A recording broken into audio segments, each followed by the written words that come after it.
Hi everyone, my name's Caitlin Kavanaugh.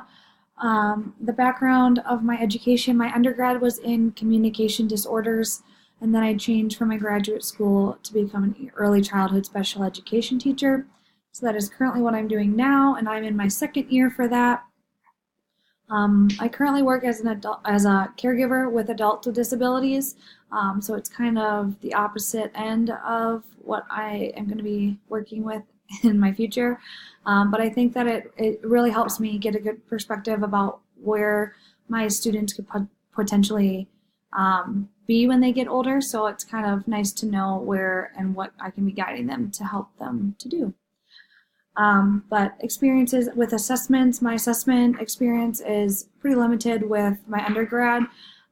When I was studying to become a speech therapist, I worked with them a lot more than I do now, but always being not the main person giving them, so I've always just been observing. But that's my experience with that. What I hope to get out of this class, it seems that with assessments, there's a lot of different guidelines and not rules necessarily, but a bunch of different things that we should be taking into considerations when we provide these for our students. So I'm excited to see how it all takes place with our younger crowd. But my first concert that I attended was the KDWB Jingle Ball.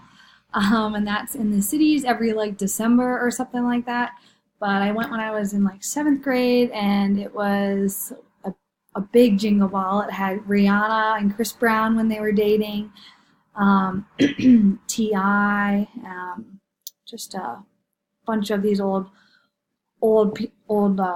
musicians that maybe you just don't hear about anymore. But that was my first concert. So thank you.